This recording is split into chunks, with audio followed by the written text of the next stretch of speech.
Le brouillard englobe le nord de la côte pacifique du Canada la majeure partie de l'année.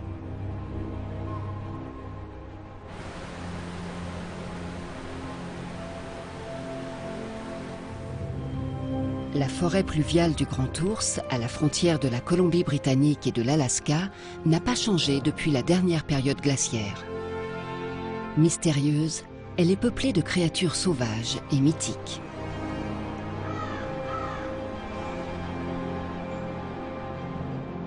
La plus rare d'entre toutes est l'ours Kermode. Les Indiens l'appellent Mochkemo, l'ours esprit.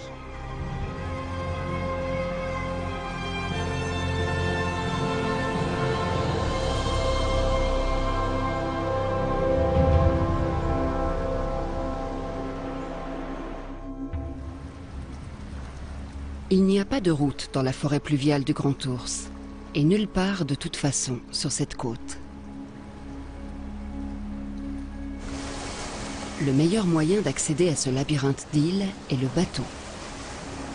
Une équipe scientifique navigue vers la forêt du Grand Ours dans l'intention de lever le voile sur quelques-uns de ses secrets.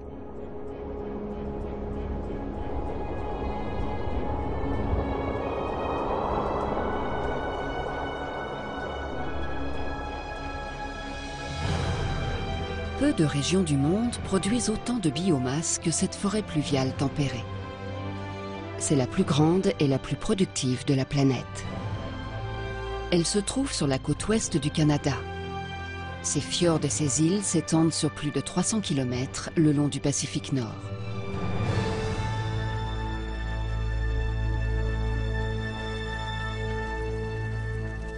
Ces îles et ces bois sont la terre des Indiens Gitgats.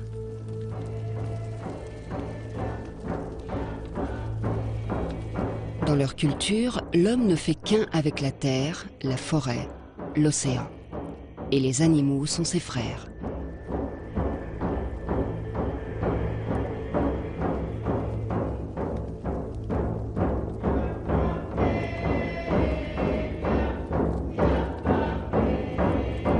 La légende raconte qu'en souvenir de l'âge glaciaire, le corbeau, figure de la création, aurait décidé qu'un ours sur 10 serait doté d'une fourrure blanche.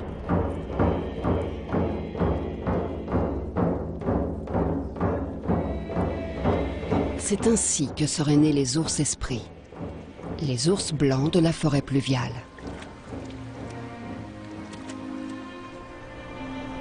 Ils vivent au cœur des forêts, sur les îles et le long des rivières de la côte nord de la Colombie-Britannique. Seuls quelques hommes ont eu la chance d'en observer.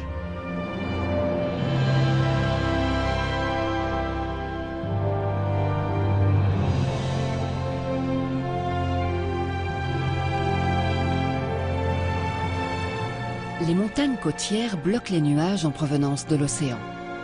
Ils sont contraints de s'élever et libèrent ainsi leur humidité.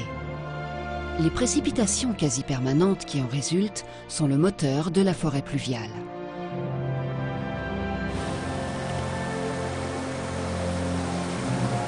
Jamais il ne s'arrête.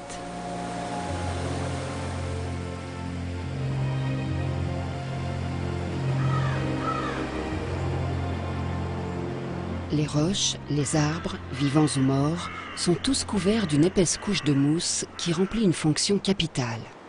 Elle retient l'humidité. C'est ce qui permet à la forêt d'être en permanence moite et fraîche et de stabiliser les conditions de vie de tous les animaux.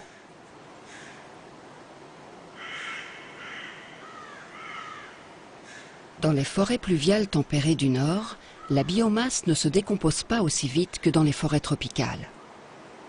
Les organismes destructeurs sont lents et ont besoin de beaucoup plus de temps pour accomplir leur œuvre. Malgré tout, cette forêt est plus productive que celle des tropiques.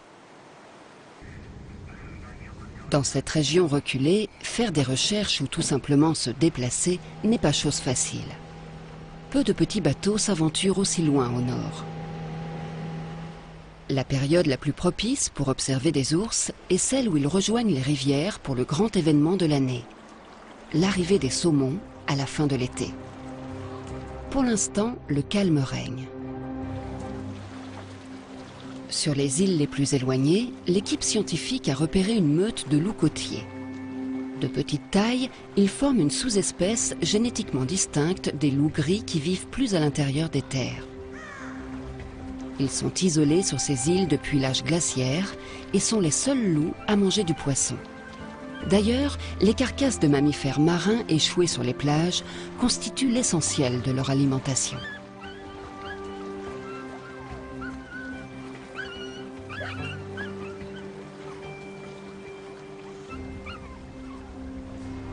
Mais toute cette nourriture attire aussi d'autres visiteurs.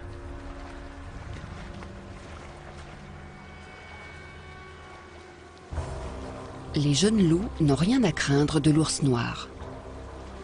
Au printemps et en été, les ours ne mangent que des baies et de l'herbe. Ils se déplacent lentement et économisent leur force, car cette alimentation ne leur permet pas de prendre du poids.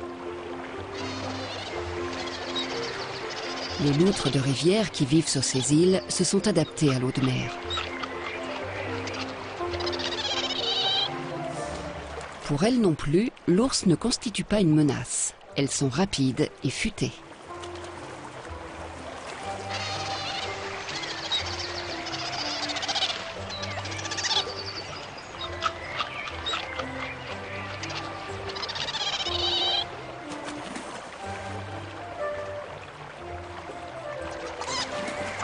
La zone intertidale, la portion de littoral située entre les limites de marée haute et de marée basse, offre moules, petits crabes et poissons à volonté.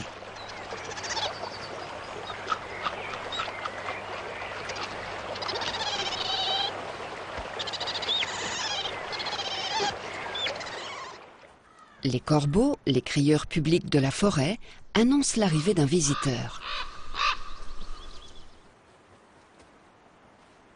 Marvin Robinson est guide et membre de la tribu Gitgat. Il est à la recherche des saumons et des ours esprits.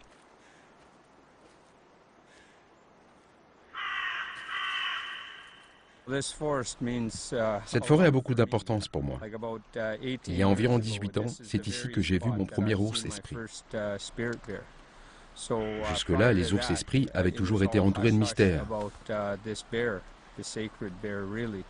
Nous n'avions pas le droit de les évoquer. On nous disait de garder le silence si on en voyait un. Il ne fallait en parler à personne. Pour celui qui en voit un, c'est une grande chance.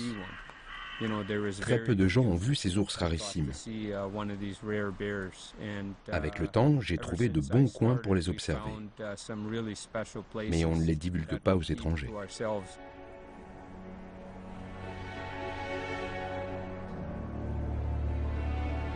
Sur les îles, les vagues et les tempêtes hivernales ont façonné des plages magiques.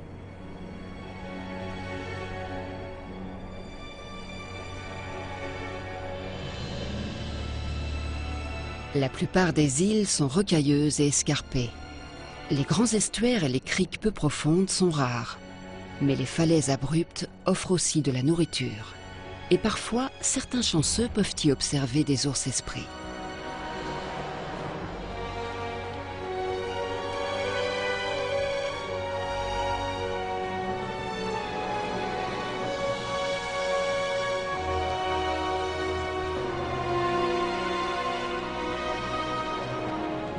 Les proies des ours sont collées aux rochers dans la zone intertidale. À marée haute, quand les œufs natifs sont couverts d'eau, ils ressemblent presque à des animaux d'un autre monde.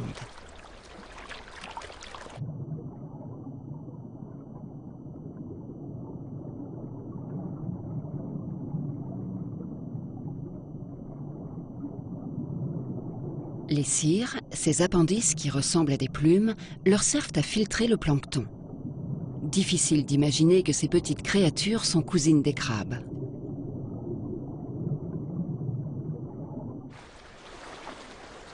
Cet ours illustre à quel point l'océan est important pour les habitants de la forêt.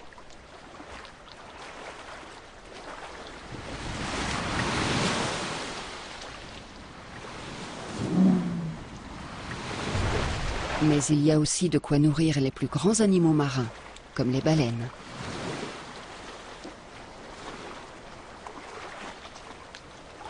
À marée basse, les moules et les œufs natifs sont à découvert. Ils sont fermement accrochés au rocher, mais l'ours-esprit les détache sans mal et s'offre une délicieuse collation.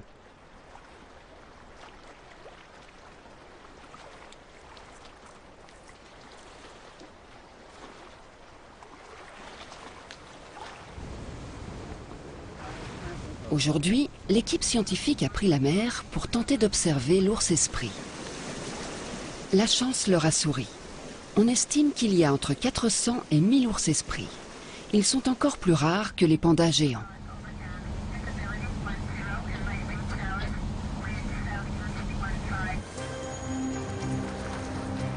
Depuis la mer, il y a d'autres espèces à observer. Les baleines à bosse sont curieuses et parfois même joueuses. Le long de la côte, elles n'ont absolument pas peur des humains.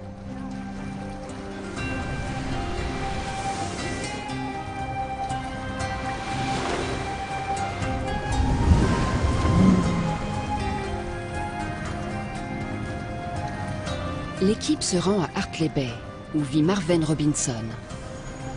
C'est l'un des rares villages que compte la côte.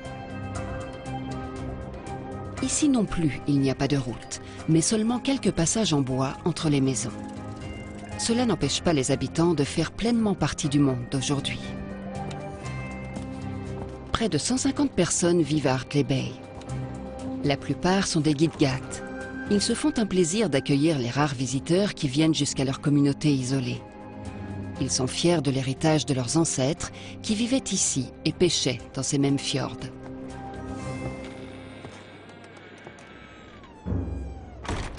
La Maison Longue est le centre spirituel du village.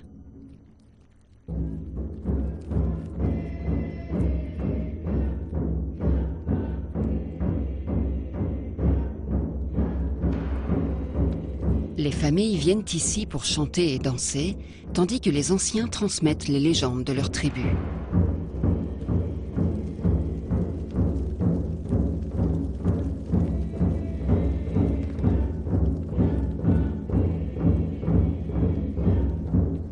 Leurs symboles reflètent la nature environnante.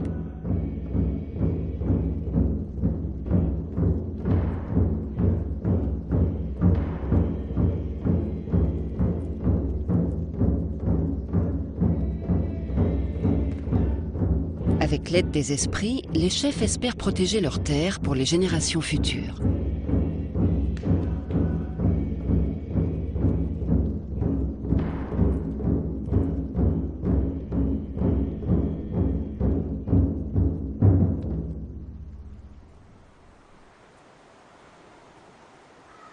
Certains des plus anciens et des plus grands arbres du Canada poussent ici. Épicéas de Sitka géants, cèdres rouges, cyprès jaunes, pruches, tous ont besoin de fraîcheur, de brume et de pluie. En août, le parfum des baies mûres envahit la forêt. Myrtilles, baies de sureau ou de Gaultérie poussent ici en abondance.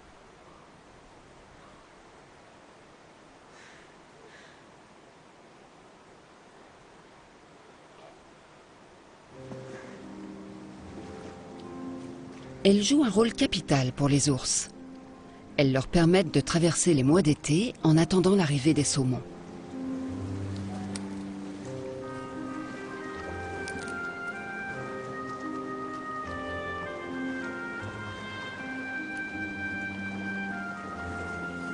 Les ours-esprits, aussi appelés kermodes, ne sont pas des albinos. Ce sont des ours noirs, blancs. Une mutation qui remonte très probablement au dernier âge glaciaire, quand il fallait se camoufler dans la neige. La gourmandise des ours aide la végétation à se développer. Ils dispersent jusqu'à 400 000 graines par jour dans leurs crottes et permettent aux plantes de coloniser de nouveaux territoires.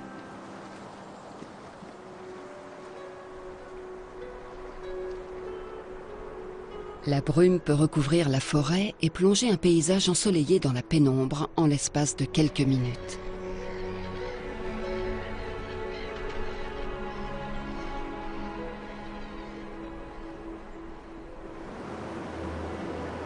Les îles de la forêt pluviale du Grand Ours font face à la côte en rang serré. À marée haute, des millions de litres d'eau de mer chargés en nutriments avancent à travers des passages étroits avant de refluer à marée basse. Ils balaient tout sur leur passage et se transforment en élixir de vie.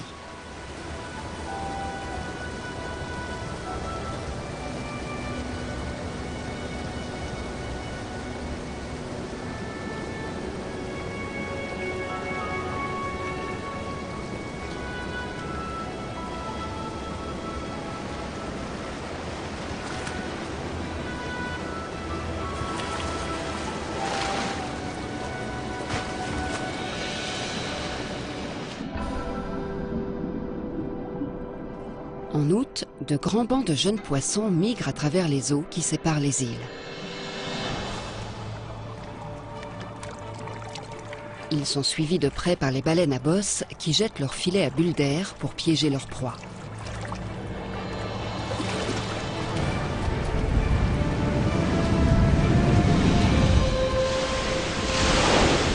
Des milliers de poissons se font prendre dans leur gueule gigantesque. Elles filtrent l'eau pour retenir le krill et le poisson et se nourrissent sans relâche pendant des jours.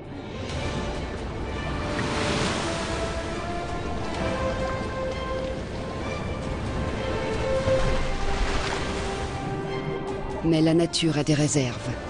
Elle envoie un flux constant de poissons vers le nord et l'archipel de la forêt du Grand Ours. Chacun a droit à sa part, vieux ou jeune, petit ou grand.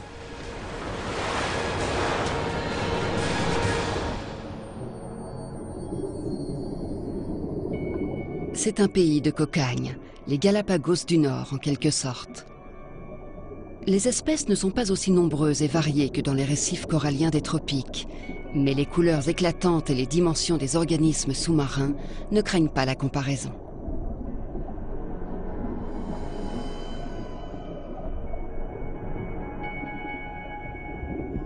Plus en profondeur, parmi les mollusques colorés et les coraux d'eau froide, l'océan abrite une forme de vie qui remonte à l'époque des dinosaures.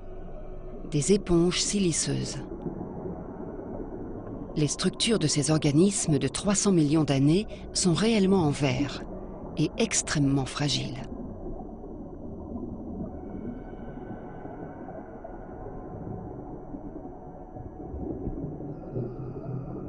Les rivières approvisionnent l'océan en sédiments et les nutriments coulent doucement pour aller nourrir les coraux.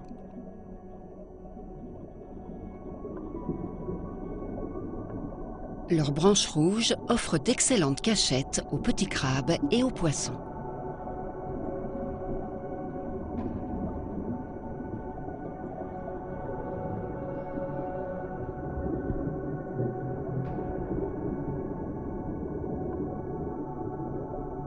La silice venue des roches fournit le matériau de construction des éponges.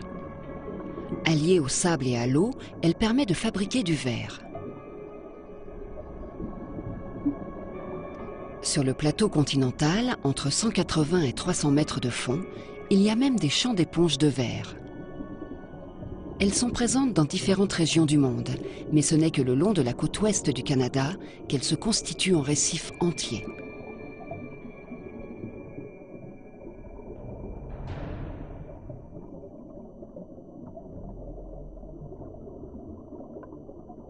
Loin au-dessus de ces champs, une baleine à bosse joue avec son petit. Dans cette riche zone d'alimentation, il grandit à toute allure. Dans quelques mois, quand sa mère et lui quitteront ces eaux froides en direction du sud, ils auront besoin de toute leur force.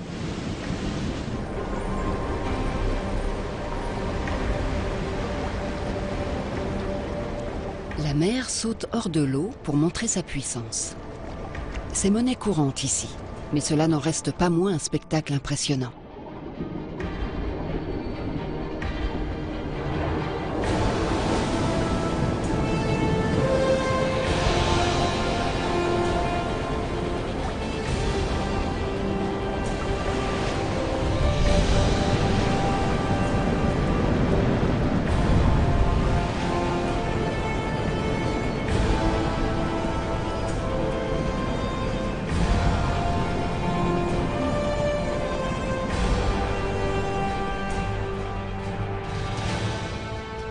Début septembre, tous les animaux de la région attendent avec impatience les grandes migrations de poissons.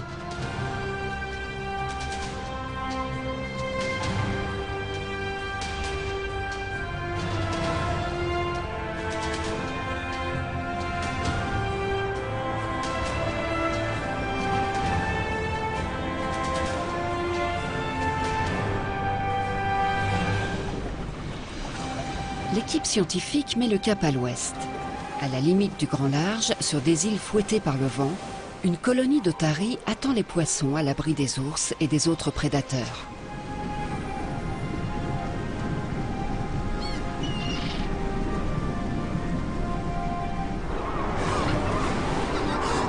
Les lions de mer de Stellaire sont les plus grandes des otaries. Cette espèce menacée ne vit que sur les îles les plus excentrées de la côte pacifique.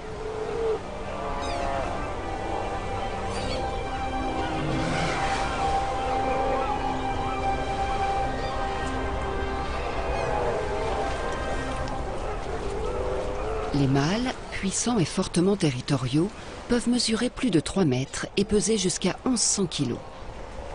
Chacun règne sur une partie de la colonie et dispose d'au moins 12 femelles.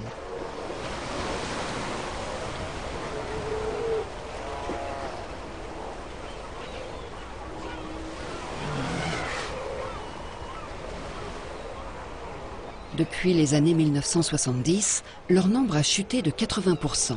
Mais les scientifiques ignorent encore pourquoi. La surpêche dans le golfe d'Alaska pourrait en être l'une des causes.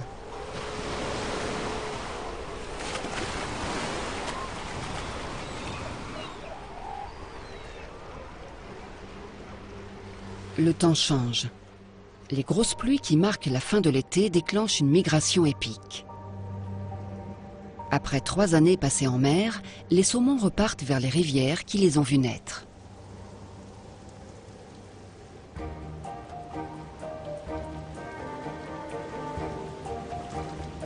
Une mère et ses 2 oursons blancs inspectent les rivages de l'île de la Princesse Royale, curieux de savoir si les poissons sont déjà arrivés.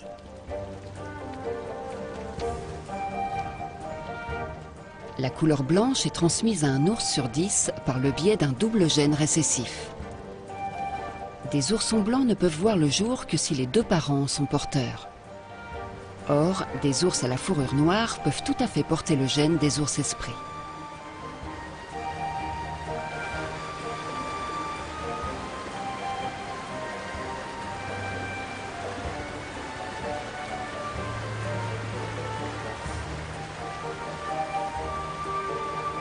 Les aigles et les loutres de rivière seront les premiers à voir les saumons qu'ils attendent à l'embouchure de la rivière.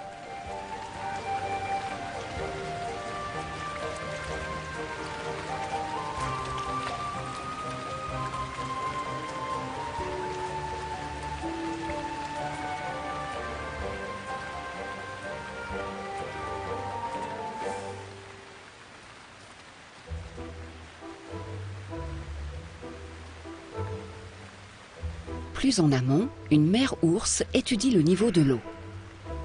Il est encore trop bas pour que les saumons puissent arriver jusqu'ici. Cet ourson participera bientôt à sa première pêche au saumon.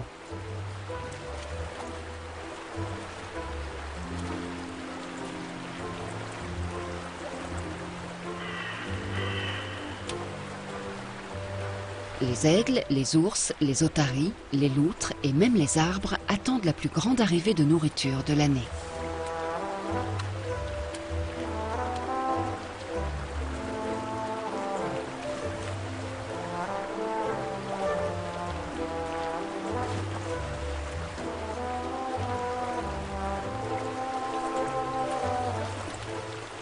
Le festin annoncera aussi la fin d'un cycle annuel. Peu après, les ours se mettront en quête de leur tanière d'hiver.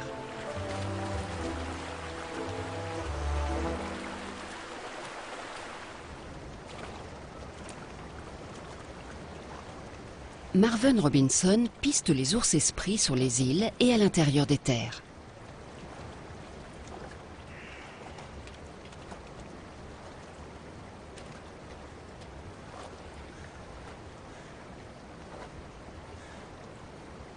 Face à l'île de la Princesse Royale, une mère grizzly et ses 2 petits inspectent les eaux. Les grizzlies vivent exclusivement sur le continent et laissent les îles aux ours noirs.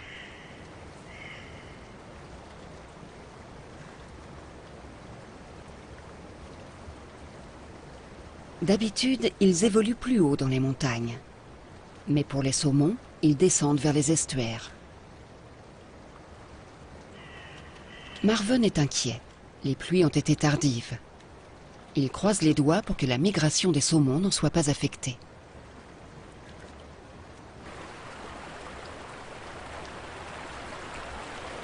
Mais le niveau de l'eau monte enfin.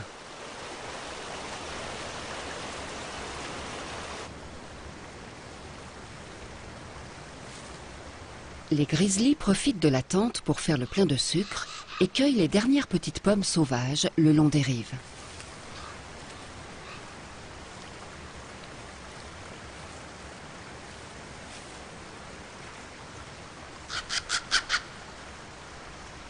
L'hiver prochain sera le dernier que cette mère et ses petits passeront ensemble.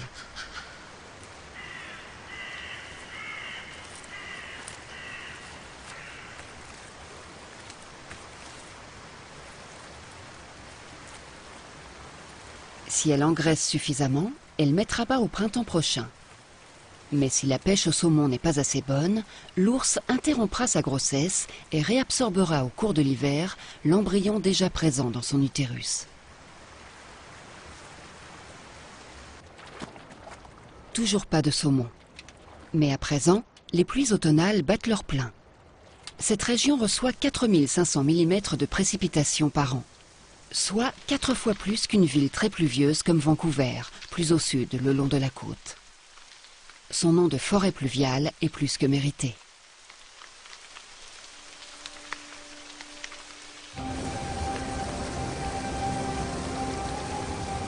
Les spectaculaires chutes d'eau se déversent maintenant à pleine capacité. Pour l'équipe scientifique, c'est l'occasion de prélever des échantillons de cette eau pure.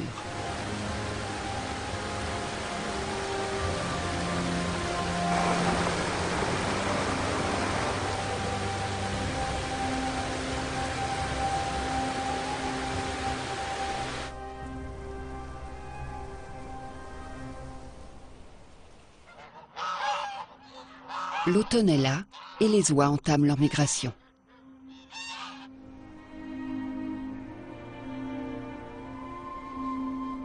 Les rivières sont enfin suffisamment hautes pour que les saumons puissent eux aussi migrer.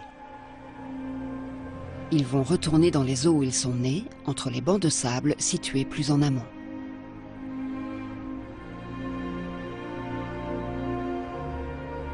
À intervalles de 12 heures, pendant les marées hautes, des centaines de milliers de saumons s'élanceront.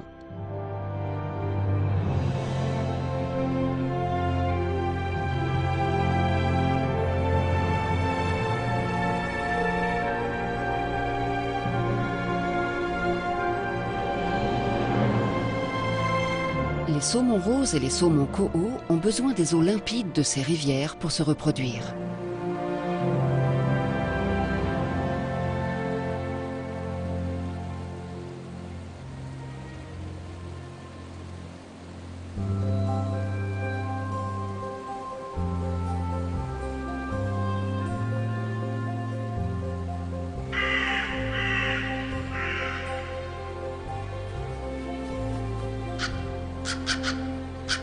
Ils arrivent.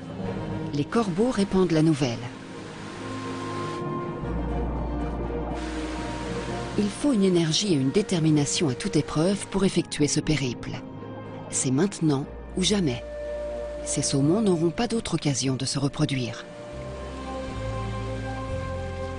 Malheureusement pour eux, les prédateurs sont au rendez-vous.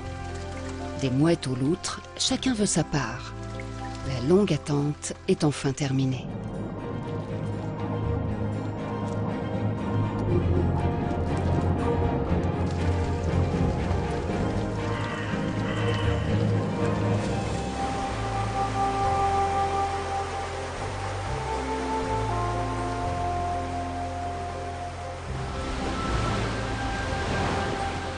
Les poissons qui échouent dans leur ascension sont balayés par les eaux rageuses et terminent sur les rochers ou dans le varech de la zone intertidale, au pied de ce pigargue à tête blanche. Son bec tranchant est parfait pour déchiqueter les poissons.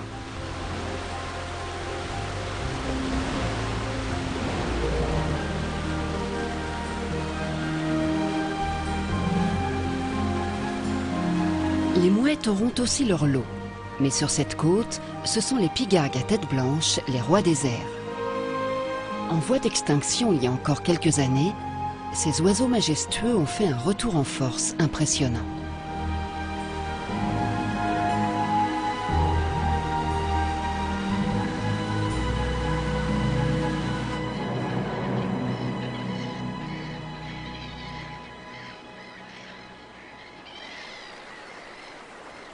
Sur une des rives, un corbeau attend patiemment qu'un ours noir ait fini son petit déjeuner. Sans l'ours, il serait incapable d'accéder à la chair du saumon. La peau est trop épaisse.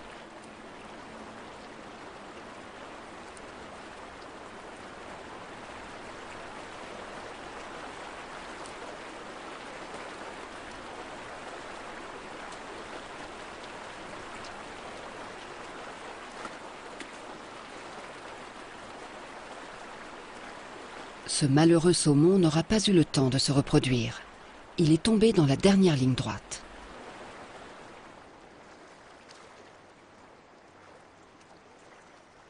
Les loups côtiers sont aussi de la partie. À présent, les estuaires regorgent de poissons.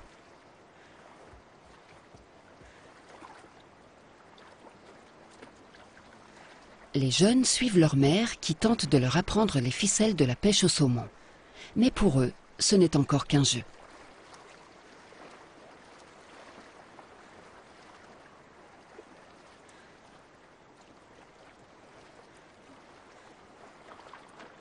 Dans les baïnes peu profondes, les poissons, épuisés par leur long voyage, sont faciles à repérer et à attraper.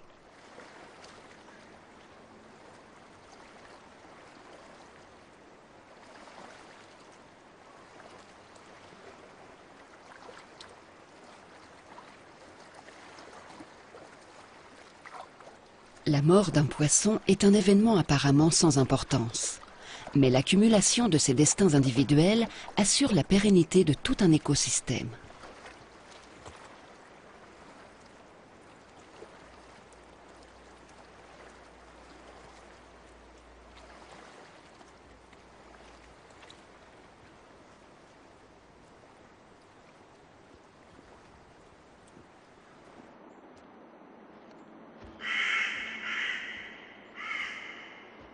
Au cœur de la forêt, Marven trouve souvent des restes amenés là par les loups.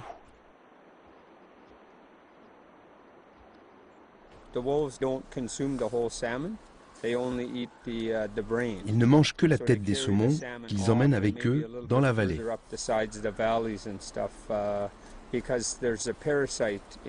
Les saumons sont porteurs d'un parasite et si les loups l'attrapent, ils peuvent en mourir. De génération en génération, ils apprennent à ne manger que la tête. Les cascades situées plus en amont semblent infranchissables. Pourtant, les saumons s'efforcent de les gravir coûte que coûte.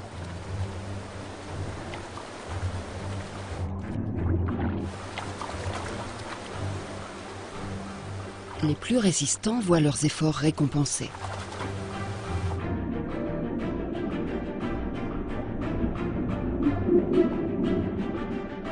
Ce saumon est né ici il y a 3 ans. Il est de retour pour frayer en parfaite synchronisation avec tous ceux de sa génération.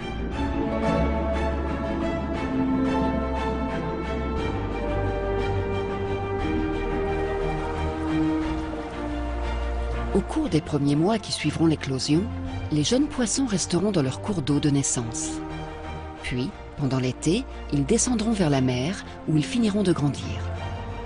Ils resteront dans le Pacifique 2 ans avant de revenir dans la forêt pluviale du Grand Ours pour frayer et mourir.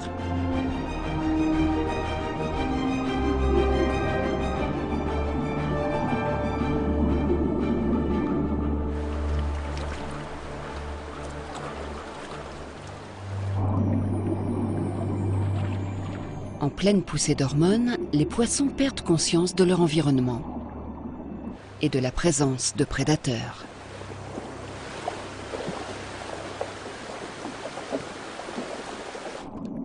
Sur leur lit de mort, les mâles se battent. Ils jettent leur dernière force dans la bataille et tentent d'obtenir la meilleure position pour transmettre leurs gènes.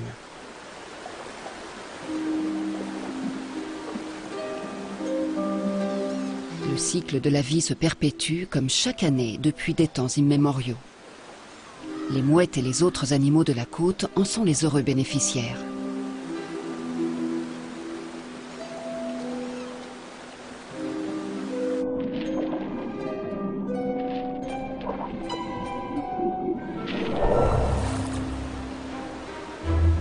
La pêche devient plus facile pour les ours.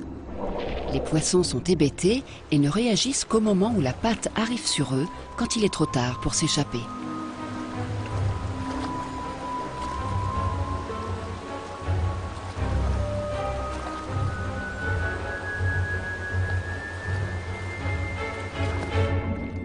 Les saumons sont en piteux état. Leur périple les a éreintés. À présent, les ours peuvent même se permettre de faire les difficiles. Cet ours-esprit laisse un saumon mâle à demi-mort, décoloré par les moisissures qui se sont développées sur sa peau depuis son retour en eau douce. Les femelles qui portent encore leurs œufs ont bien meilleur goût.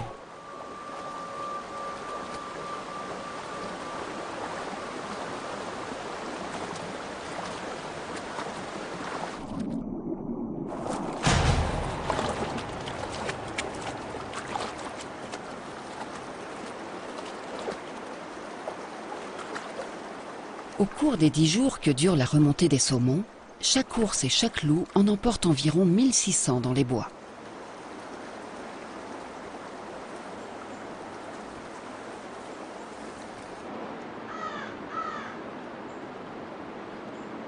Les ours-esprits sont difficiles à trouver, même pour des guides expérimentés comme Marvin.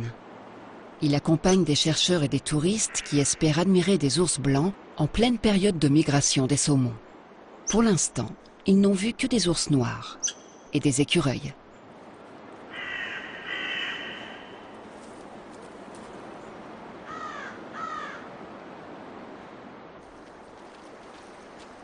Ils ont tout de même la chance d'assister à des scènes intéressantes, comme cette mer noire et ses petits en train de se nourrir.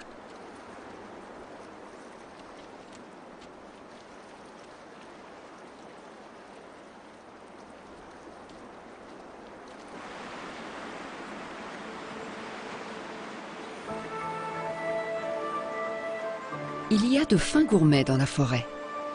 Ce jet de stellaire est à la recherche d'œufs de saumon. Ces protéines pures ont un goût particulièrement apprécié de ces oiseaux. La tête noire du jet de stellaire le distingue des jets bleus présents dans le reste de l'Amérique du Nord.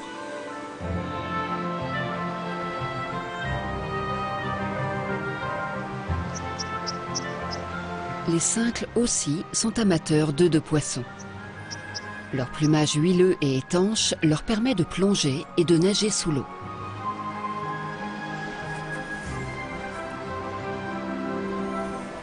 Tous les animaux de la forêt pluviale semblent s'être donné rendez-vous autour des rivières à saumon.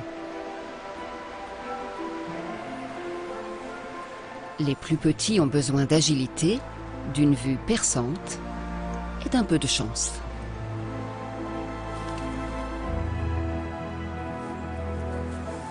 Les jeunes ours noirs participent au grand festin pour la première fois. Jusque-là, ils ne connaissaient que le lait de leur mère, les herbes et les baies. À présent, ils découvrent les saveurs du saumon et de ses œufs.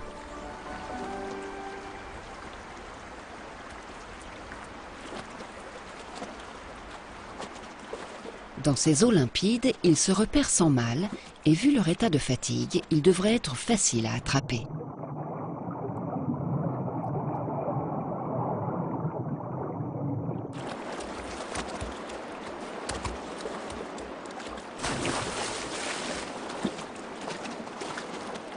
L'essai n'est pas concluant. L'ourson a besoin d'un peu d'entraînement.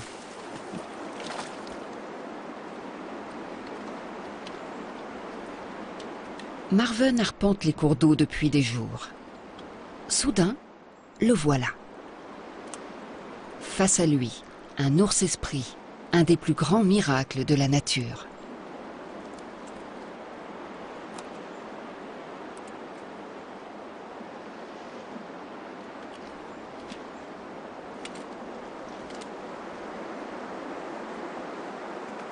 La fourrure blanche de ces ours leur confère un avantage pour attraper les poissons. Pour les saumons, elle ressemble à un nuage, une forme noire et plus menaçante.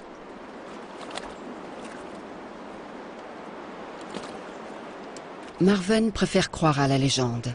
Ce blanc serait un souvenir de l'âge glaciaire.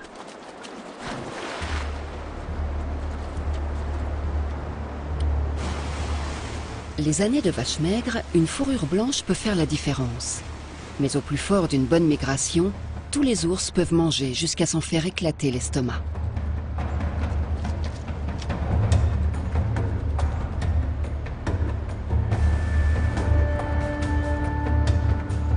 Le reste de l'année, les ours noirs et blancs se côtoient peu.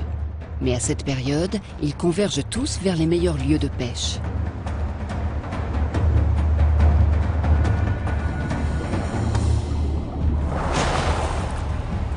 Les ours noirs semblent plus agressifs et sauvages que les blancs, mais ils sont aussi plus craintifs. Peut-être parce que, à la différence des ours esprits, ils étaient chassés autrefois.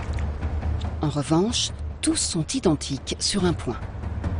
Ils doivent rejoindre les cours d'eau pour emmagasiner de la graisse avant l'hiver.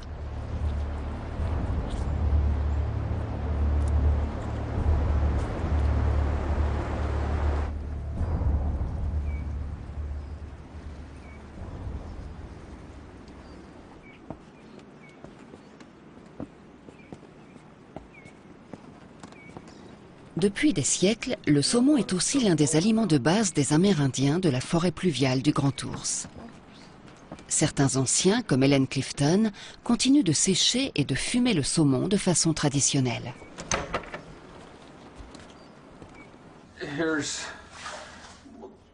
Regarde celui-là.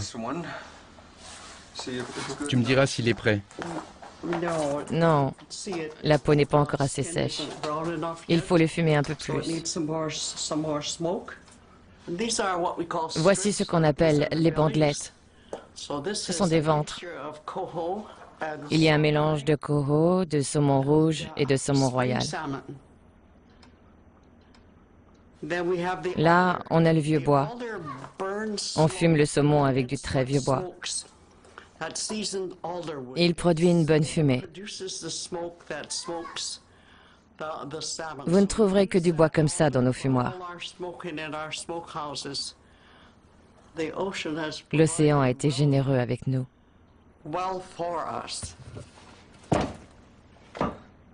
Le discours des anciens est empreint d'une profonde gratitude envers l'océan et la forêt qui les entoure.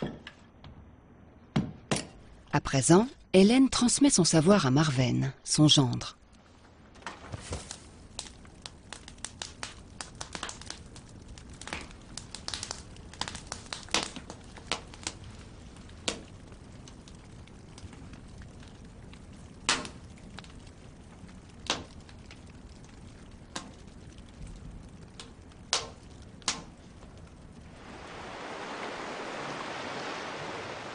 Il y a suffisamment de poissons pour l'homme et pour les animaux depuis des millénaires. C'est une question de vie ou de mort pour la forêt pluviale du Grand Ours.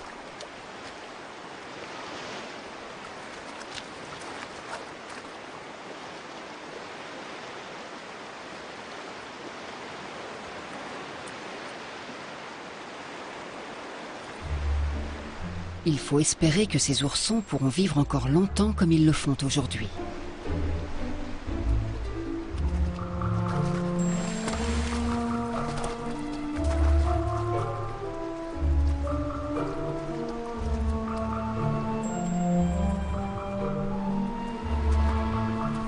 La croyance prétend que les ours noirs rejettent leurs frères et sœurs blancs.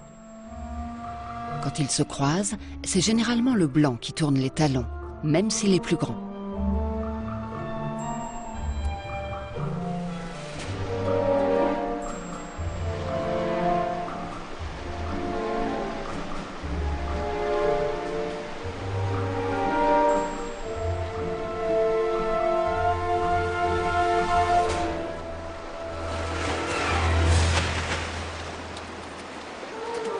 et un dernier poisson pour la route.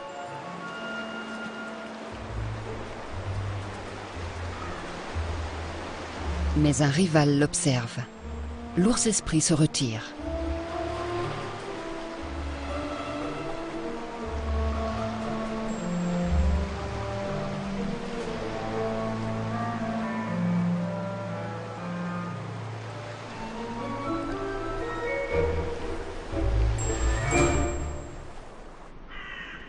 Les ours préfèrent généralement manger leurs poissons dans le calme de la forêt.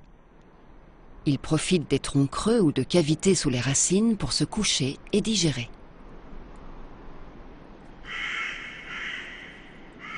Les vers, les insectes et une multitude de micro-organismes participent au processus de décomposition. Les mousses font macérer l'azote organique et le rendent assimilable par les arbres. Les saumons nourrissent vraiment la forêt. En étudiant la largeur des anneaux de croissance des arbres, il est possible de savoir quelles années la pêche a été bonne.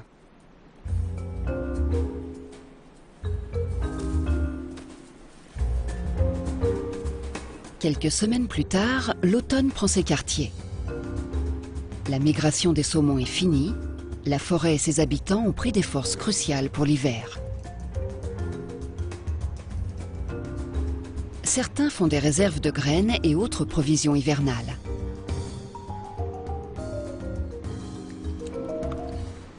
Maintenant que les estomacs sont bien remplis, la forêt se drape de silence. Les restes du festin se décomposent sur place, sont mangés par les hérons et les corbeaux ou sont charriés jusqu'à l'océan où ils nourrissent le krill. La nature donnerait presque l'impression de faire du gâchis. Mais cette surabondance a son utilité.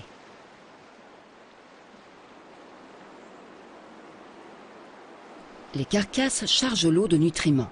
C'est leur dernier cadeau à la nouvelle génération. La fin de cette migration jette les fondations de la prochaine. Ce cycle vieux de plusieurs milliers d'années est le moteur de tout l'écosystème.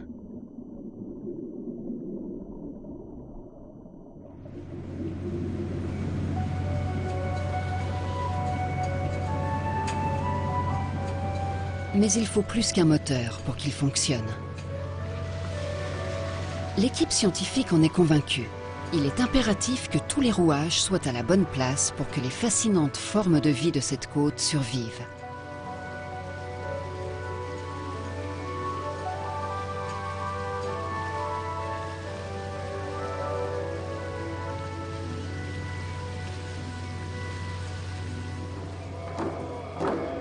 Cette leçon, les cultures locales l'ont retenue il y a longtemps. Leurs chansons et leurs icônes rendent hommage à toutes les créatures de la forêt.